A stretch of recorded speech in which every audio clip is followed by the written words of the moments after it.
Genesis 1 opens with light. God says, "Let there be light," and there's light. Seems simple enough, until you keep reading and realize the sun doesn't actually show up until day 4. 3 days of light and no sun anywhere. That's not a typo in your Bible. It's actually the first clue to something most people never notice about this chapter. Let's just go through it, day by day, and I'll show you where it lands. Day 1. God speaks light into existence and separates it from the darkness. Light gets called day, darkness gets called night. Evening, then morning, that's one full day. Nothing gets built yet. This day is just about drawing a line. Light on one side, dark on the other.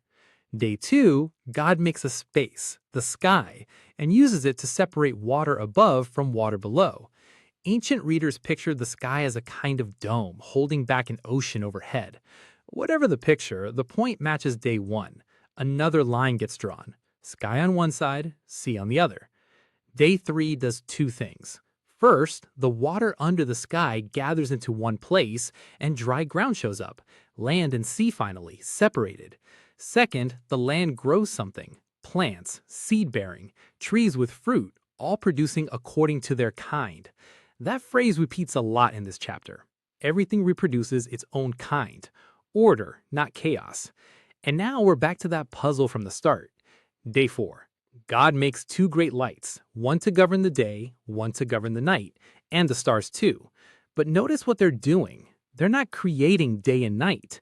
Day and night already exist from day 1. The sun and moon get placed into a category that was already there, to govern it. Day 1 splits light from dark. Day 4 fills that space with the sun and the moon.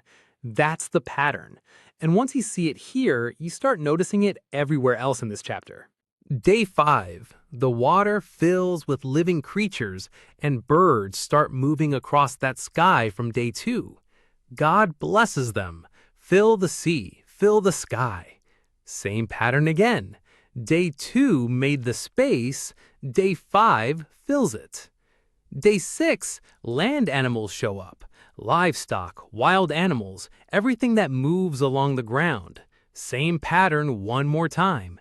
Day 3 made the land. Day 6 fills it. But day 6 doesn't stop there. This time, God does something different. The plan gets said out loud first, in the plural. Us, ours. Let's make humanity, formed in God's own image and likeness. That plural has puzzled readers for centuries. Some read it as an early hint of the Trinity. Some read it as God speaking to a heavenly court. Some read it as a formal way of speaking, the way a king might say we. The text itself doesn't say which.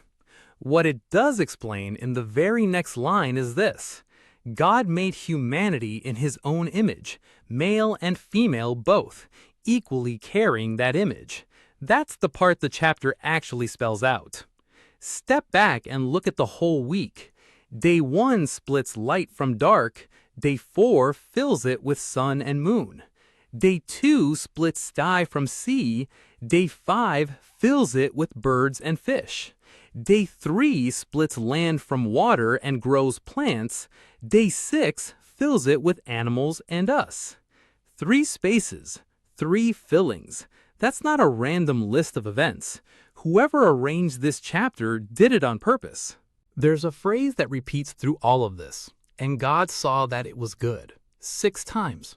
On day 6, once humans are in the picture, it changes. Very good. That mattered more than it might sound like now. Most creation stories from that world opened with a fight. Gods killing each other. The world built out of somebody's defeated body. This one has none of that. No conflict. Just a voice, and it happens, and it's called good. Every time. Then, day 7. Rest. Not because God was tired, because the work was finished, and finished work gets to stop. Before we close, Christians don't all read the word day here the same way. Some take it as a literal 24 hours. Some read it as long ages. Some read the whole structure we just walked through as more about literary design than a scientific timeline. That debate is bigger than one video, and plenty of people who take the Bible seriously land in different places on it. What doesn't change in any of those readings is what the chapter is actually saying. One God speaking and creation responding in order. So that's Genesis 1. Not a science report and not a myth either. A structured opening line for the whole Bible. One voice, 6 days, everything in its place, and all of it called good. Next time in this series, we're going into the Tower of Babel, one of the stranger stories in Genesis once you actually look at what's happening in it. See you there.